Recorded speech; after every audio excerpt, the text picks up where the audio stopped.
Go ahead and get the transmission out.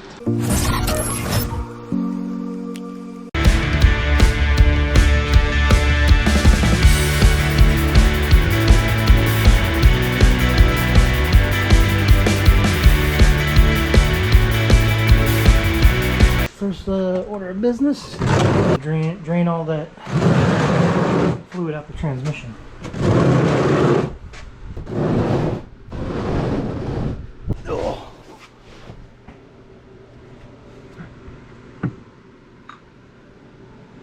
Oh, it's on the other side. Oh. Boom. Right there.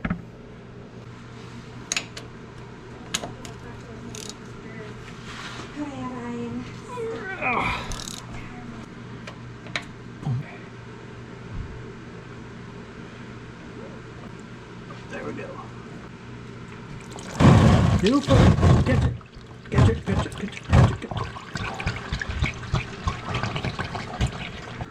ATF everywhere. Damn it. I promised I wouldn't do this again. So.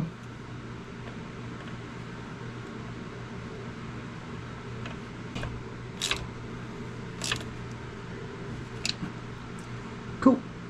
Time to start removing things to get this transmission out. We're going to start with the little adapter flange for the drive shaft. We're going to pull that off. Next thing would be to get shift linkage, which is up there, and as well as pull the starter off, get that disconnected, get these headers off, make sure we don't damage the O2 sensors. The steering column has to be disconnected as well.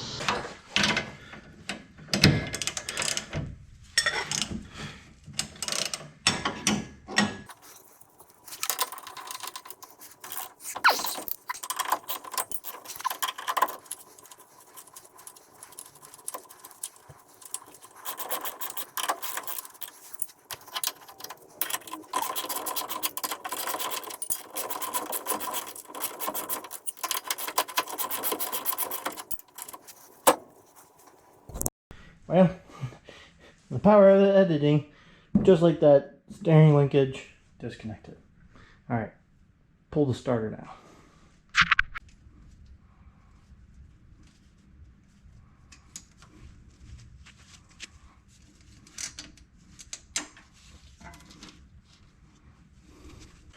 Alright, 3 bolts off. Alright, now she goes. All right. So far we've got 4 bolts off. That means we have 1 more bolt left in the engine block, and then I have 3 studs, which those shouldn't be too hard, but get this one side off. All right. Whoo! Driver's side header down. That's actually the more difficult one. Time to get passenger side headers off. Luckily, this is the easy side. Then it's just disconnect the shifter and pop off the transmission.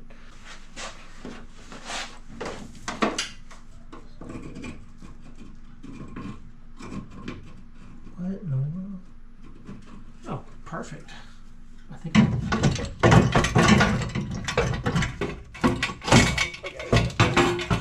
almost.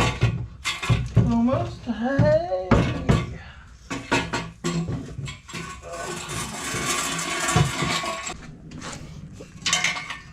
Second one is out.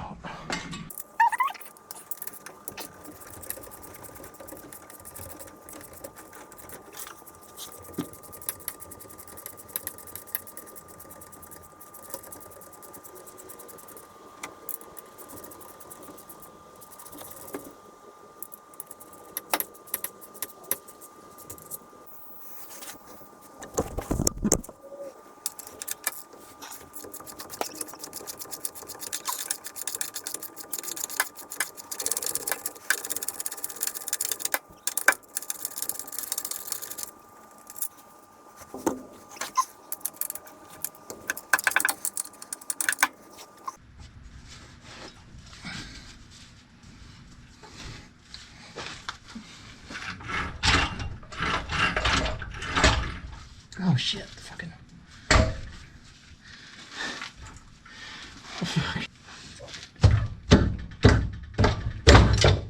Fuck. Done snapped. I done snapped. Fucking shift linkage off. Alright.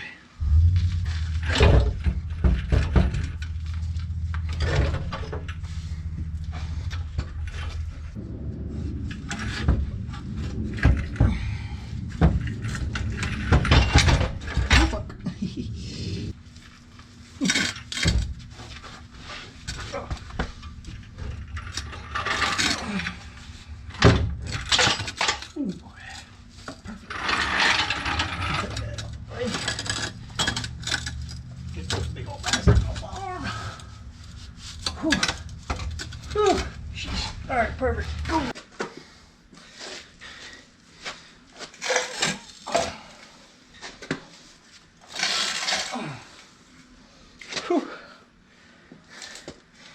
Alright. There we go. I'm not perfect, but got the transmission pulled out of the car.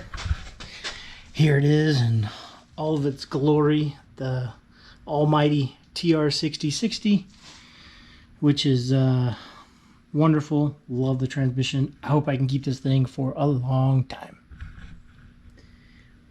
But let me show you what I broke, because as we were lowering it down, some of the linkage got caught up, and oh. so the shift linkage is no longer attached to the chassis of the car. As you can see, these are the little tabs that were in place that hold it. It literally ripped the sheet metal off, so it's just dangling by the shifter knob up in the car. So that will be addressed soon enough when it's cold outside. So now, of course, we're going to work on the chassis and get that transmission tunnel solid. I need to pull the engine so that we can add our power steering, hydraulic, hydro boost setup, because that's going to go right there. And as well as we're going to pull the wiring, because the wiring is now a fire hazard and needs to be completely redone. I will say, yes, this is a ton of work. However, I am kind of seeing the positives in kind of like a redo, if you could say, right? Because I've built this car already. I already have the layout of where everything, so there's no mystery to this thing. We've absolutely maxed the limits out to the combination of the manual brakes and the steering setup with the engine, the gearing, the transmission, everything. It's been all maxed out on these tires. And so now what's going to happen is we get that second chance to kind of put a little thought into what goes back into the car and how does it get rebuilt. And I don't know, I find that exciting, because we'll be able to I will be able to think on if something's worth keeping, if something's worth improving, if something needs to be upgraded. And yeah, but stay tuned. That'll be the next video, or should I say should be the next video, or a video soon to come. Thank you for watching.